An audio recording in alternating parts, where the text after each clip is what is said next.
Le matin venu, Apollon s'envola pour la pierrerie afin de compter ses vaches. Il aimait commencer la journée en admirant son troupeau. Quand il constata qu'il lui manquait 50 bêtes, il paniqua. Il courut en tous sens et commença à les appeler. « Petite ! Petite !» Les empreintes qu'il découvrit semblaient indiquer que les vaches disparues étaient allées se baigner dans la mer avant de rejoindre la prairie. Mais ça n'avait aucun sens. Puis il distingua des marques de grande taille mais peu profondes sur le sable, comme si une personne très légère chaussant du 50 s'était promenée dans les parages. Là encore, ça n'avait aucun sens. En poursuivant ses recherches, Apollon tomba sur Bathos, toujours occupé à tailler ses vignes. Après sa rencontre avec le bébé qui parlait, le vieux fermier n'avait pas réussi à trouver le sommeil. « Dis-moi, » lui demanda Apollon, « tu n'aurais pas vu passer une 50aine de vaches accompagnées d'un géant très maigre avec des chaussures de clown ?» Le visage de Bathos se crispa. Apollon devina aussitôt qu'il lui cachait quelque chose. « Au cas où tu ne l'aurais pas deviné, reprit-il, je suis un dieu. Aussi tu serais bien inspiré de me dire la vérité. » Ce n'était pas un géant, lâcha Bathos dans un soupir, mais un bébé. L'histoire qu'il raconta alors était tellement incongrue que le dieu le jugea incapable de l'avoir inventée.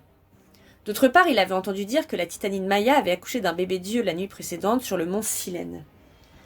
Apollon veillait à se tenir informé des derniers potins. Il semblait incroyable qu'un nouveau-né ait pu voler du bétail à 500 km de son lieu de naissance, mais Apollon lui-même avait bien commencé à chanter et danser à peine sorti du ventre maternel. Il fonça jusqu'à la caverne de Maïa et réveilla celle-ci. « Ton gamin a volé mes vaches !» La titanide se frotta les paupières et jeta un coup d'œil à Hermès, paisiblement endormi dans son panier.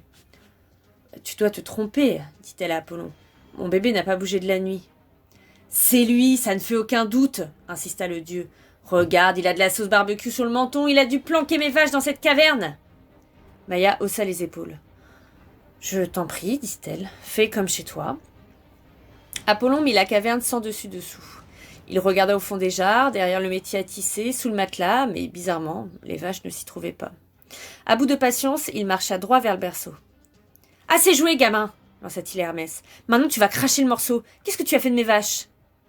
Le bébé battit des cils et prit son air le plus innocent. « Ah, bien essayé, gronda Apollon, mais ton haleine sent le steak. » Hermès étouffa un juron. Pourquoi n'avait-il pas sucé des pastilles de menthe ? « Cher cousin !» s'exclama-t-il d'un ton enjoué. « Quel bon vent t'amène !» Apollon serra les poings. « Pour la dernière fois, où sont mes vaches ?»« Ah, mais je n'en ai pas la moindre idée. Comment un tout petit bébé comme moi pourrait-il voler 50 énormes vaches ?»« Ah !» triompha Apollon. « Je n'avais pas précisé leur nombre. »« Ah, mince !» marmonna Hermès dépité. « Je t'arrête pour vol. Je vais de ce pas te conduire sur l'Olympe où tu seras jugé par Zeus. » Apollon saisit le panier et s'envola pour l'Olympe. Quand il déposa le bébé au pied du trône en l'accusant de lui avoir volé du bétail, les autres dieux gloussèrent. Mais Zeus les fit taire. « Ce bébé est mon fils, dit-il. Je le crois donc capable de tout. Dis-moi, Hermès, est-ce toi qui as volé les vaches d'Apollon ?»« Non, papa, mentit Hermès en se dressant dans son berceau. Zeus haussa un sourcil. D'un geste nonchalant, il prit un de ses éclairs et en tâta la pointe. « Je t'accorde quelques secondes pour reconsidérer ta réponse. Oui ou non, as-tu volé ces vaches ?»« D'accord, j'avoue. Elles vont bien, je vous le jure. Sauf les 2 que j'ai tuées. Mais j'ai sacrifié les meilleurs morceaux aux dieux. »« Et tu t'es empiffré avec le reste, gronda Apollon. »« Et moi aussi je suis un dieu. Mais vous avez tous eu une part du festin. Jamais je n'oublierai d'honorer ma famille. » Les dieux hochèrent la tête d'un air approbateur. Cet enfant était peut-être un voleur, mais un voleur respectueux. « C'est ridicule, protesta Apollon. Il m'a volé, il mérite la prison. » Zeus réprima un sourire. Il savait qu'il devait se montrer impartial. Toutefois, il ne pouvait s'empêcher d'admirer l'audace d'Hermès. Il s'adressa à ce dernier. « Tu vas montrer à Apollon où tu as caché ses vaches, puis tu lui verseras le prix qu'il réclamera pour les 2 que tu as tués. Allez, exécution. » « Tout ce que je veux, rugit Apollon, c'est le balancer moi-même dans le tartare. »« Vous réglerez vos comptes entre vous, trancha Zeus. Maintenant, disparaissez. »« Comme tu voudras, papa, soupira Hermès. Apollon, tu conduis, moi, je te guiderai. » Apollon ramassa le berceau et prit son envol. Hermès le conduisit à la grotte où il avait caché les vaches, en faisant un détour pour se laisser le temps de trouver comment échapper au châtiment. Apollon se calma un peu quand il vit ces chères vaches. Néanmoins, il était toujours furieux contre Hermès. « Prochaine destination, le Tartare, dit-il. Je te jetterai dans un abîme si profond que... » Hermès tira la lyre de sous ses couvertures et en caressa les cordes. Subjugué, Apollon n'osa pas l'interrompre. « Quoi ? Où ? Comment ?» balbutia-t-il à la fin du morceau. « Oh, tu parles de ça ?» demanda Hermès d'un ton désinvolte. « Ça s'appelle une lyre. C'est moi qui l'ai fabriquée. » Il laissa ses doigts courir sur les cordes, déclenchant une cascade de notes cristallines. « Ah, il me la faut !» déclara Apollon. « Je suis le dieu de la musique, je t'en prie. » « Hélas, répondit tristement Hermès, si tu me jettes dans le Tartare, j'aurai besoin de ma lyre pour égayer mon séjour dans les ténèbres. Non, mais c'est bon, oublie le Tartare, donne-la-moi et on sera quitte. Et je pourrai garder le reste des vaches ? Apollon faillit s'étrangler. Quoi ? Hermès attaqua une mélodie qui évoquait le scintillement du soleil à travers les arbres. Bon, reprit Apollon. Garde les vaches et donne-moi cette lyre. Marché conclu, cousin. Hermès lança la lyre à Apollon, puis il sortit la flûte double qu'il avait appelée syrinx et commença à en jouer. Apollon en resta bouche bée. « Non mais ne me dis pas que tu as aussi inventé ça !» demanda-t-il. Hermès éloigna la flûte de ses lèvres. « Ça ? Oh bon, j'en ai eu l'idée hier soir après le dîner. Elle est à vendre. Enfin, ça dépendra du prix qu'on m'en proposera. » Hermès enchaîna un petit air et une chanson. Apollon n'en pouvait plus. « Je la veux !» gémit Apollon. « Avec ce truc, les filles seront toutes dingues de moi. Écoute, j'ai quelques objets magiques chez moi. Un sceptre dont je ne me sers pas, une paire de sandales ailées et une épée. Je t'offre les trois en échange. » Hermès réfléchit. « Si tu ajoutes le don de prophétie, dit-il, la flûte est à toi. »« Ah non, la prophétie c'est ma partie. Mais je peux t'accorder le don de divination par les dés. Ça produit toujours son petit effet dans les soirées et tu pourras même en retirer un revenu important. » Ça marche ! Ainsi, Apollon et Hermès devinrent les meilleurs amis du monde. Le premier passa l'éponge sur le vol de ses vaches. Il n'en voulut même pas au second de l'avoir arnaqué sur la valeur de la lyre et de la flûte. Quant à Hermès, il avait non seulement gagné un troupeau, qui lui valut de devenir le dieu des bouviers, mais aussi une paire de sandales ailées qui faisait de lui le plus rapide de tous les dieux, une épée en or et adamantine si tranchante que presque rien ne lui résistait, et un sceptre semblable à ceux que portaient les messagers itinérants pour prouver qu'ils bénéficiaient de l'immunité diplomatique. Mais au lieu de ruban blanc, 2 serpents vivants s'enrôlaient autour de celui d'Hermès. Il avait aussi le pouvoir d'endormir ou de réveiller les gens, ce qui le rendait très précieux au dieu des voleurs. Le sceptre d'Hermès prit le nom de caducée. Ça vous fait un mot bizarre de plus à mémoriser. Mais c'est bien comme ça qu'on l'appelle, caducée. Pour ceux qui s'inquiéteraient du sort de Bathos, le vieux paysan qui n'avait pas su tenir sa langue, sachez qu'Hermès retourna le voir et le transforma en pilier de pierre. Aux dernières nouvelles, il se dresse toujours au bord de la route et il regrette amèrement d'avoir eu affaire à cette peste de bébé voleur de bétail.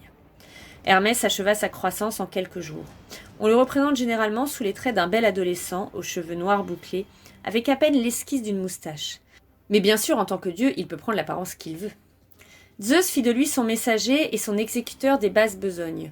Comme vous vous en doutez, il aimait tout particulièrement cet aspect de son métier. Un jour, Zeus tomba amoureux d'une nymphe appelée Io. Évidemment, elle était très belle, mais elle donna du fil à retordre au roi des dieux. Comme elle ne sortait jamais sans ses copines, il ne pouvait pas lui tendre un guet-apens. Il lui fit livrer des fleurs et des chocolats, déclencha un énorme orage pour l'impressionner, mais sans succès. Au bout de plusieurs semaines, comme la passion de Zeus virait à l'obsession, Io accepta finalement de le retrouver seul dans les bois. Malheureusement, Héra apprit ce qui se préparait, peut-être d'une autre nymphe jalouse. Quand Zeus se présenta au rendez-vous, Io l'attendait dans la clairière, vêtue d'une robe blanche chatoyante. Elle le salua avec un sourire. « Bonsoir, beau gosse !» Le cœur battant d'excitation, Zeus lui prit la main.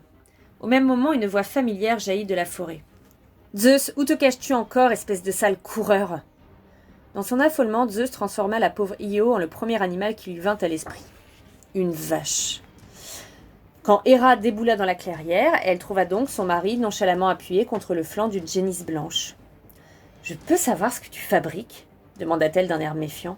« Bonsoir, ma chérie. Oh, moi, je ne fais rien de spécial, je t'assure. »« Et cette vache, qu'est-ce qu'elle fiche ici ?»« Une vache ? Où ça ? Oh, ah, celle-ci. Bon, Ma foi, je n'en ai pas la moindre idée. Héra serra les poings. Ce ne serait pas une de tes maîtresses habilement transformée par hasard? Quoi? Bon, enfin, chérie, tu me connais. Justement, oui. Pour la dernière fois, qu'est-ce que cette vache fait ici? Un filet de sueur coulait sur le visage de Zeus. C'est un cadeau? Lâcha-t-il paniqué. Pour toi? Pour moi? Zeus grimaça un sourire. Oui, la vache est ton animal sacré, pas vrai? Je voulais t'en faire la surprise, mais si elle ne te plaît pas, je peux la retourner au magasin. Héra n'en revenait pas du culot de son mari. Toutefois, elle entra dans son jeu. Comme c'est gentil, mon amour, susurra-t-elle. Elle est superbe, je l'emmène de ce pas. Tu quoi? Héra fit apparaître une corde magique et la passa autour du cou de la pauvre Io. Je possède un bois près de Mycène, dit-elle. Elle y sera en sécurité sous bonne garde. Comment s'appelle-t-elle au fait? Io. Héra s'éloigna en tirant la vache et en chantonnant. Et Io, je t'emmène au boulot. Resté seul, Zeus proféra un chapelet de jurons, donna des coups de pied dans les pierres, foudroya plusieurs arbres pour se défouler. « Ah, j'y étais presque !» hurla-t-il. « Il faut absolument que je récupère cette vache. Voyons, je dois bien avoir un voleur de bétail dans mes relations. » Alors forcément, il pensa à Hermès. « Pas de souci, boss, » affirma ce dernier quand Zeus lui exposa son problème. « Tout ce que j'ai à faire, c'est m'introduire discrètement dans le bois et... Oui, mais Hermès, j'ai peur que ce ne soit pas aussi facile. Héra a dit que la vache serait bien gardée. Je crois savoir par qui. Récemment, elle a engagé un géant, Argos. Et alors? Si Argos me surprend, je n'aurai qu'à le tuer avec mon épée. Mais Hermès, Argos est très fort et rapide. Même armé, tu n'as aucune chance de le battre en combat loyal. N'espère pas non plus passer inaperçu. Ce type a des yeux derrière la tête. J'ai entendu ça des dizaines de fois, dit Hermès en riant. Non, je ne plaisante pas. Il a vraiment des yeux derrière la tête et aussi sur les bras, les jambes, le corps. Il en a 100 en tout. Et par-dessus le marché, il ne dort jamais et peut voir dans toutes les directions. Si c'est lui qui garde Io...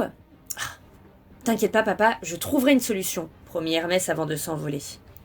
Quand il s'approcha du bois, il vit Io attachée à un olivier et Argos debout près d'elle. Zeus n'avait pas menti. Le géant avait le corps couvert d'yeux qui clignaient et roulaient dans leurs orbites d'une manière hypnotique qui donna la nausée à Hermès. Il mesurait plus de 3 mètres et avait fait beaucoup de musculation.